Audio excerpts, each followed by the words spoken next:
ಕೇವಲ ನಂದಿ ಬೆಟ್ಟ ಮಾತ್ರ ಅಂತಲ್ಲ, ರಾಜ್ಯದ ಬಹುತೇಕ ಪ್ರವಾಸಿ ತಾಣಗಳಲ್ಲಿ ಜನ ಇದೇ ರೀತಿ ಕಿಕ್ಕಿರಿದು ಸೇರ್ತಾ ಇದ್ದಾರೆ. ಹೊಸ ವರ್ಷದ ಮೊದಲ ದಿನ ಬೇರೆ ಬೇರೆ ಪ್ರವಾಸಿ ತಾಣಗಳಿಗೂ ಕೂಡ ದೊಡ್ಡ ಮಟ್ಟದಲ್ಲಿ ಪ್ರವಾಸಿಗರು ಹೋಗ್ತಾ ಇದ್ದಾರೆ. ಪ್ರವಾಸಿಗರ ಸ್ವರ್ಗ ದಕ್ಷಿಣ ಕಾಶಿ ಹಂಪಿಗೆ ಪ್ರವಾಸಿಗರ ದಂಡೆ ಹರಿದು ಬಂದಿದೆ.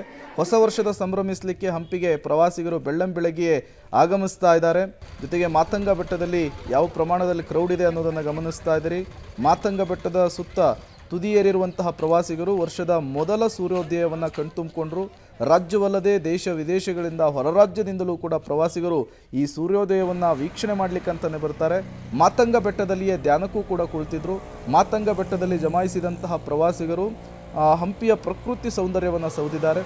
ಮತ್ತೊಂದು ಕಡೆ ತಂಡೋಪತಂಡವಾಗಿ ಹಂಪಿಗೆ ಬರ್ತಾ ಇರುವಂತಹ ಪ್ರವಾಸಿಗರು ಸ್ಮಾರಕಗಳ ಮುಂದೆ ಸೆಲ್ಫಿಯನ್ನು ಕ್ಲಿಕ್ಕಿಸಿಕೊಂಡು ಸಂಭ್ರಮಿಸ್ತಿದ್ದಾರೆ.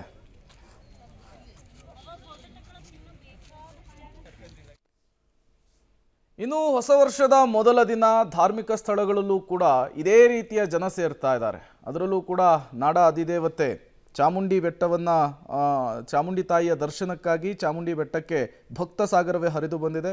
ವರ್ಷದ ಮೊದಲ ದಿನ ತಾಯಿ ಚಾಮುಂಡಿಯ ದರ್ಶನವನ್ನು ಮಾಡಿದರೆ ಒಳಿತಾಗುತ್ತೆ ಎಂಬಂತಹ ನಂಬಿಕೆ ಇದೆ. ಹೀಗಾಗಿ ರಾಜ್ಯ ಹೊರ ರಾಜ್ಯದಿಂದ ದೊಡ್ಡ ಮಟ್ಟದಲ್ಲಿ ತಾಯಿ ಚಾಮುಂಡೇಶ್ವರಿಯ ಭಕ್ತಗಣ ಈಗ ದೇವಸ್ಥಾನಕ್ಕೆ ಹರಿದು ಬಂದಿರುವಂಥದ್ದು.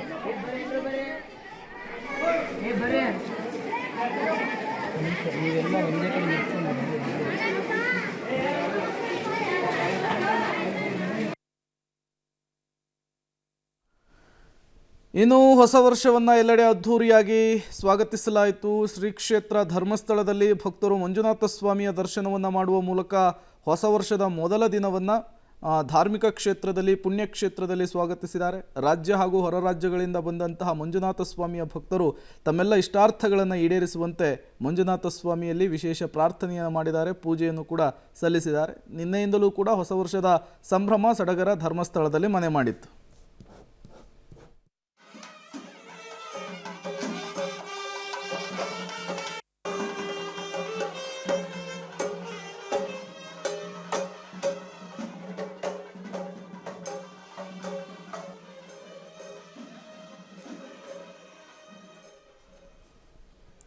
ಹೊಸ ವರ್ಷದ ಮೊದಲ ದಿನ ದೇವರ ಆಶೀರ್ವಾದವನ್ನು ಪಡೆದುಕೊಂಡ್ರೆ ವರ್ಷ ಚೆನ್ನಾಗಿರುತ್ತೆ ಅನ್ನುವಂತಹ ಕಾರಣಕ್ಕೆ ನಾನಾ ಧಾರ್ಮಿಕ ಸ್ಥಳಗಳಿಗೆ ಭಕ್ತರು ಭೇಟಿ ಕೊಡ್ತಾ ಇದ್ದಾರೆ. ಮಂಡ್ಯ ಜಿಲ್ಲೆಯ ಶ್ರೀರಂಗಪಟ್ಟಣದ ನಿಮಿಷಾಂಬ ದೇವಸ್ಥಾನಕ್ಕೂ ಕೂಡ ಭಕ್ತ ಸಾಗರ ಹರಿದು ಬರ್ತಾ ಇದೆ.